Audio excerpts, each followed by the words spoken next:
ಎಲ್ರಿಗೂ ನಮಸ್ಕಾರ. ನನ್ನ ಹೆಸರು ಶ್ರೀಧರ ಡಿ ಎನ್, ಕನ್ನಡ ಸಹಾಯಕ ಪ್ರಾಧ್ಯಾಪಕರು, ಸರ್ಕಾರಿ ಪ್ರಥಮ ದರ್ಜೆ ಕಾಲೇಜು ಮಾಲೂರು. ಪ್ರಥಮ ಬಿ ಎ ಐಚ್ಛಿಕ ಕನ್ನಡ, ಮೊದಲನೇ ವಿಭಾಗದ 2ನೇ ಅಧ್ಯಾಯ. ಇದು 4ನೇ ಅಧಿವೇಶನ. ಶಾಸನಗಳು, ಶಾಸ್ತ್ರಗ್ರಂಥಗಳು, ಸಂಸ್ಕೃತ, ದ್ರಾವಿಡ, ಪ್ರಾಕೃತ ಹಿನ್ನೆಲೆ ಮತ್ತು ಜನಪದ ಸಾಹಿತ್ಯದ ಹಿನ್ನೆಲೆ. ಅದರಲ್ಲಿ ಇವತ್ತು ನಾನು ಶಾಸನಗಳಿಗೆ ಸಂಬಂಧಪಟ್ಟಂತೆ ವಿಚಾರವನ್ನು ಮಂಡಿಸ್ತಿದ್ದೇನೆ. ಈ ಕಲಿಕೆಯ ಉದ್ದೇಶ ಏನಪ್ಪ ಅಂದರೆ, ಶಾಸನಗಳ ಕುರಿತು ಸಂಕ್ಷಿಪ್ತವಾದಂಥ ಪರಿಚಯವನ್ನು ಕೊಡುವಂಥದ್ದು, ಅದರ ಜೊತೆಗೆ ಕನ್ನಡದ ಶಾಸನಗಳನ್ನು ಕೆಲವನ್ನು ಉದಾಹರಣೆ ಸಹಿತವಾಗಿ ಅಧ್ಯಯನ ಮಾಡುವಂಥದ್ದು. ಮೊದಲನೇದಾಗಿ ಶಾಸನಗಳು. ಏನು ಶಾಸನ ಅಂತಂದರೆ ಏನು? ಈ ಶಾಸನ ಅನ್ನೋಂಥದ್ದು ಶಾಸ್ ಎಂಬಂಥ ಸಂಸ್ಕೃತದ ಧಾತುವಿನಿಂದ ನಿಷ್ಪನ್ನವಾದಂಥ ಒಂದು ಪದ. ಶಾಸ್ ಅಂದರೆ ಆಜ್ಞೆ ಎಂಬ ಅರ್ಥ ಇದೆ. ರಾಜಾಜ್ಞೆಗಳನ್ನು ಶಾಸನಗಳೆಂದು ಕರೆಯುವುದು ವಾಡಿಕೆಯಾಯಿತು.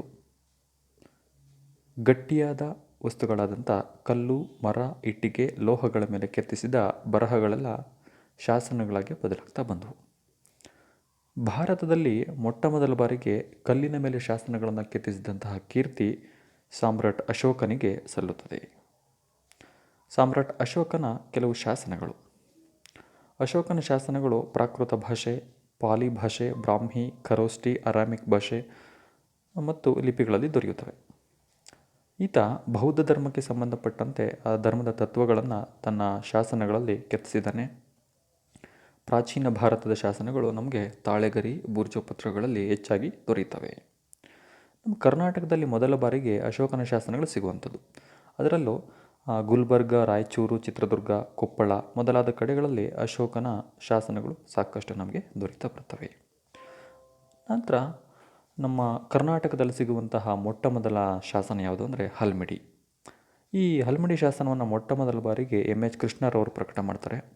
ಇದು ನಮಗೆ ಸದ್ಯ ದೊರೆತಿರುವಂತಹ ಕನ್ನಡದ ಮೊಟ್ಟ ಮೊದಲ ಶಾಸನ ಆಗಿದೆ. ಇದರ ಕಾಲ ಕ್ರಿಸ್ತಶಕ 450. ಇದು ಹಾಸನ ಜಿಲ್ಲೆ, ಬೇಲೂರು ತಾಲೂಕು, ಹಲ್ಮಿಡಿ ಎಂಬಂಥ ಹಳ್ಳಿಲಿ ದೊರೆತಿರುವಂಥ ಶಾಸನ. ಈ ಶಾಸನವನ್ನು ಕದಂಬರ ಕಾಲದ ಕಾಕೋತ್ಸವರ್ಮ ಹೊರಡಿಸ್ತಾನೆ. ಇದೊಂದು ದಾನ ಶಾಸನವಾಗಿದೆ. ಇದು ಪಲ್ಲವರು ಮತ್ತು ಕದಂಬರ ನಡುವೆ ನಡೆದಂಥ ಯುದ್ಧವನ್ನು ಕುರಿತು ವಿವರಿಸುತ್ತದೆ. ಅಲ್ಲಿ ವಿಜ ಎಂಬ ಅರಸನಿಗೆ ಮೃಗೇಶ ಮತ್ತು ನಾಗೇಶ ಅನ್ನುವಂಥವರು ಪಲ್ಮಿಡಿ ಮತ್ತು ಮುಳುವಳ್ಳಿ ಎಂಬಂಥ ಹಳ್ಳಿಗಳನ್ನು ದಾನವಾಗಿ ನೀಡಿದಂತಹ ಉಲ್ಲೇಖ ಈ ಒಂದು ಶಾಸನದಲ್ಲಿ ನಮಗೆ ಸಿಗುತ್ತೆ. ಅನಂತರ ನಮಗೆ ತಮ್ಮಟ್ಟು ಕಲ್ಲು ಶಾಸನ ಕ್ರಿಸ್ತಶಕ 500ರಲ್ಲಿ ಸಿಗುತ್ತೆ. ಇದು ಗುಣಮಧುರಾಂಕ ಎಂಬ ವ್ಯಕ್ತಿಯನ್ನು ಕುರಿತು ಚಿತ್ರಿಸಿರುವಂಥ ಶಾಸನ ಆಗಿದೆ. ಇಲ್ಲಿ ಬಿಣಮಣಿ ಅಂತೂ ಬೋಗಿ ಬಿಣದೊಳ್ ಮಣಿಲ್ ಮನಿದೋನ್ ಎಂದು ಆರಂಭವಾಗುವ ಈ ಒಂದು ಶಾಸನದ ಮೊದಲನೇ ಸಾಲು ಸಂಸ್ಕೃತದ ಅವಿತಥ ಎಂಬಂತಹ ವೃತ್ತದಿಂದ ಆಗಿದೆ. ನೆಕ್ಸ್ಟ್ ನಮಗೆ ಬಾದಾಮಿ ಶಾಸನ ಸಿಗುತ್ತೆ. ಬಾದಾಮಿ ಇವತ್ತಿನ ಬಾಗಲಕೋಟೆ ಜಿಲ್ಲೆಯ ಬಾದಾಮಿ ಎಂಬಂಥ ಪ್ರದೇಶದಲ್ಲಿ ಸಿಗುವಂಥ ಶಾಸನ. ಇದು ಚಾಲುಕ್ಯರ ಕಾಲದ ಶಾಸನ ಆಗಿದೆ. ಇಲ್ಲಿ ಕಪ್ಪೆಯರ ಭಟ್ಟ ಅನ್ನುವಂತಹ ಒಬ್ಬ ವ್ಯಕ್ತಿಯ ವ್ಯಕ್ತಿತ್ವವನ್ನು ಕುರಿತು ಚಿತ್ರಿಸಿರುವಂಥ ಶಾಸನ ಇದಾಗಿದೆ. ಈ ಬಾದಾಮಿ ಶಾಸನವನ್ನು ಗಮನಿಸಿದ್ರೆ ಹಲ್ಮಿಡಿ ಶಾಸನದಲ್ಲಿದ್ದಂತಹ ಪೂರ್ವದ ಹಳೆಗನ್ನಡ ಈ ಒಂದು ಬಾದಾಮಿ ಶಾಸನದಲ್ಲಿ ಹಳೆಗನ್ನಡಕ್ಕೆ ಬದಲಾಗುತ್ತಿರುವಂತಹ ಲಕ್ಷಣಗಳನ್ನು ನಾವು ಸಾಕಷ್ಟು ಇದರಲ್ಲಿ ಕಾಣ್ತೇವೆ. ಇದು 7ನೇ ಶತಮಾನಕ್ಕೆ ಸೇರಿದಂಥ ಶಾಸನ ಆಗಿದೆ. ಈ ಶಾಸನದ ಪ್ರಾರಂಭದ ಗದ್ಯ ಮತ್ತು ಸಂಸ್ಕೃತ ಶ್ಲೋಕವೊಂದನ್ನು ಬಿಟ್ಟರೆ ಉಳಿದಂತಹ ಎಲ್ಲವೂ ಕೂಡ ತ್ರಿಪದಿಯಲ್ಲೇ ಇವೆ.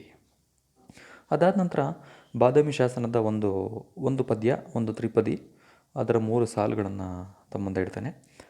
ಸಾಧುಗೆ ಸಾಧು, ಮಾಧುರ್ಯಂಗೆ ಮಾಧುರ್ಯಂ, ಬಾದಿಪ್ಪ ಕಲಿಗೆ ಕಲಿಗೋ ವಿಪರೀತನ್, ಮಾಧವನೀತನ್ ಪೆರನಲ್ಲ. ಅಂದರೆ ಈ ಶಾಸನದಲ್ಲಿ ಕಪ್ಪೆಯರ ಭಟ್ಟ ಅನ್ನುವಂಥ ಒಬ್ಬ ವ್ಯಕ್ತಿಯನ್ನು, ಆ ವ್ಯಕ್ತಿಯ ವ್ಯಕ್ತಿತ್ವವನ್ನು ಕುರಿತಂತೆ ಹೇಳ್ತಿರುವಂಥ ಒಂದು ಶಾಸನ ಇದಾಗಿದೆ. ಇದು ನಮಗೆ ಕನ್ನಡದಲ್ಲಿ ದೊರೆತಿರುವಂತಹ ಮೊಟ್ಟ ಮೊದಲ ತ್ರಿಪದಿ ಶಾಸನ ಆಗಿದೆ. ಈ ಶಾಸನದಲ್ಲಿ ಕಪ್ಪೆಯರ ಭಟ್ಟ ಎನ್ನುವಂತಹ ಐತಿಹಾಸಿಕ ವ್ಯಕ್ತಿಯ ಚಿತ್ರಣವನ್ನು ನಾವು ಕಾಣ್ತೇವೆ. ನೆಕ್ಸ್ಟ್ ನಮಗೆ ಲಕ್ಕುಂಡಿ ಶಾಸನ. ಇದು ದಾನ ಚಿಂತಾಮಣಿ ಅಂತಲೇ ಪ್ರಸಿದ್ಧಿಯಾಗಿರುವಂತಹ ಅತ್ತಿಮಬ್ಬೆ ಕೆತ್ತನೆ ಮಾಡಿಸಿರುವಂಥ ಶಾಸನ. ಇದನ್ನು ಅತ್ತಿಮಬ್ಬೆಯ ಲಕ್ಕುಂಡಿ ಶಾಸನ ಅಂತಲೇ ಕರೀತಾರೆ. ಈ ಅತ್ತಿಮಬ್ಬೆ ಯಾರಪ್ಪ ಅಂದರೆ ಕವಿ, ಶಕ್ತಿ ಕವಿಯಾದಂಥ ರನ್ನನ ಆಶ್ರಯದಾತೆ ಈಕೆ ಪೊನ್ನನ ಶಾಂತಿ ಪುರಾಣವನ್ನು 1000 ಪ್ರತಿಗಳನ್ನು ಮಾಡಿಸಿ ಹಂಚಿದಂಥವಳು. ಕರ್ನಾಟಕದ ಅತ್ಯಂತ ಅಗ್ರಗಣ್ಯ ಮಹಿಳೆಯರಲ್ಲಿ ದಾನ ಚಿಂತಾಮಣಿಯಾದಂತಹ ಅತ್ತಿಮಬ್ಬೆ ಕೂಡ ಒಬ್ಬಳು. ಇಂತಹ ಈಕೆಯ ಕುರಿತು ಗದಗ ಜಿಲ್ಲೆಯಲ್ಲಿ ಲಕ್ಕುಂಡಿಯ ಜೈನ ಬಸದಿಯ ಶಾಸನವೊಂದು ತಿಳಿಸುತ್ತದೆ. ಅಂದರೆ ಇದೇ ಶಾಸನ. ಈ ಶಾಸನದಲ್ಲಿ, ಈ ಲಕ್ಕುಂಡಿ ಶಾಸನದಲ್ಲಿ ಧಾರ್ಮಿಕ ಸಂಗತಿಗಳು, ರಾಜಕೀಯ ಸಂಗತಿಗಳು, ಸಾಂಸ್ಕೃತಿಕವಾದಂತಹ ಮಹತ್ವವಾದಂತಹ ಹಲವಾರು ಸಂಗತಿಗಳು ನಾವು ಇಲ್ಲಿರೋದನ್ನು ಕಾಣಬಹುದು. ಇದು ಚಾಲುಕ್ಯರ ರಾಜಮನೆತನದ ಅನೇಕ ವಿವರಗಳನ್ನು ನಮ್ಮ ಮುಂದೆ ಇಡ್ತಾ ಬರುತ್ತೆ. ಓಕೆ, ಇದಾದ ನಂತರ ನಮಗೆ ನಂದಿಪ್ರವರಸೇನ ಮುನಿಯ ಶ್ರವಣಬೆಳಗೊಳದ ಶಾಸನ ಕ್ರಿಸ್ತಶಕ 8ರಲ್ಲಿ ಸಿಗುವಂಥದ್ದು. ಇಲ್ಲಿ ನಮಗೆ ಶ್ರವಣಬೆಳಗೊಳದಲ್ಲಿ ಜೈನ ಧರ್ಮಕ್ಕೆ ಸಂಬಂಧಪಟ್ಟಂಥ ಈ ಒಂದು ಶಾಸನ, ನಾನು ಲಾಸ್ಟ್ ಕ್ಲಾಸಲ್ಲಿ ಹೇಳಿದಂಗೆ ಇದೊಂದು ಚಿತ್ರಕಾವ್ಯ ಕೂಟದಂತೆ ಇದೆ. ಅಂದರೆ 8ನೇ ಶತಮಾನದಷ್ಟು ಹೊತ್ತಿಗೆ ಕನ್ನಡ ಭಾಷೆ ತನ್ನ ತನವನ್ನು ಎಷ್ಟು ಬದಲಾಯಿಸ್ಕೊಳ್ತಾ ಬಂದಿತ್ತು, ಕಾವ್ಯಾತ್ಮಕವಾದಂತಹ ಭಾಷೆಯಾಗ್ತಾ ಬಂದಿತ್ತು ಅನ್ನೋದಕ್ಕೆ ಈ ಒಂದು ಶಾಸನ ನಮಗೆ ಅತ್ಯಂತ ಉತ್ತಮವಾದಂತಹ ಉದಾಹರಣೆಯಾಗಿದೆ.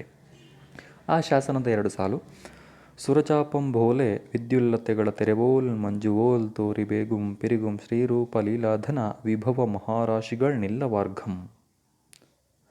ಅಂದರೆ ಈ ಪದ್ಯದ ಸಾಲುಗಳನ್ನು ನಾವು ಗಮನಿಸಿದ್ರೆ ಅತ್ಯಂತ ಕಾವ್ಯಮಯವಾಗಿದೆ ಇದು. ಓಕೆ, ಶ್ರವಣಬೆಳಗೊಳದ ಶಾಸನಗಳು ಕಾವ್ಯಶಕ್ತಿಗೆ, ಅಲಂಕಾರಕ್ಕೆ, ವ್ಯಾಕರಣಕ್ಕೆ, ವಿಚಾರಕ್ಕೆ, ಭಾಷಿಕ ವಿವರಗಳಿಗೆ, ನಂತರ ಜೀವನದ ವಿವರಗಳಿಗೆ ಉತ್ತಮವಾದಂಥ ಸ್ಥಾನವನ್ನು ನಮಗೆ ಗಳಿಸ್ಕೊಡ್ತವೆ. ಇನ್ನು ಶಾಸನಗಳಿಗೆ ಸಂಬಂಧಪಟ್ಟಂತಹ ಇತರ ವಿಚಾರಗಳು, ಕರ್ನಾಟಕದಲ್ಲಿ ವೀರಮರಣವನ್ನು ಹೊಂದಿದಂತಹ ಒಂದು ನಾಯಿಗಾಗಿಯೇ ನಾಗಾವಿ ಅನ್ನುವಂಥ ಶಾಸನವನ್ನು ಹಾಕಿರೋದನ್ನು ನಾವು ಕಾಣ್ಬೋದು. ಶಾಸನಗಳನ್ನು ಕನ್ನಡ ಸಾಹಿತ್ಯದ ತಲಕಾವೇರಿ ಅಂತಲೇ ಕರೀತಾರೆ. ಸಾಹಿತ್ಯ ಕೃತಿಗಳು ದೊರೆಯದೇ ಇದ್ದಂಥ ಸಂದರ್ಭದಲ್ಲಿ, ಅಂಧಕಾರ ಯುಗದಲ್ಲಿ ಕನ್ನಡದಲ್ಲಿ ನಮಗೆ ಸಾಹಿತ್ಯವನ್ನು ರಚನೆ ಮಾಡೋದಕ್ಕೆ ಸಾಕಷ್ಟು ಶಾಸನಗಳು ನಮಗೆ ಸಾಕಷ್ಟು ಉಪಯೋಗಕಾರಿಯಾಗಿ ಕಂಡುಬರ್ತವೆ.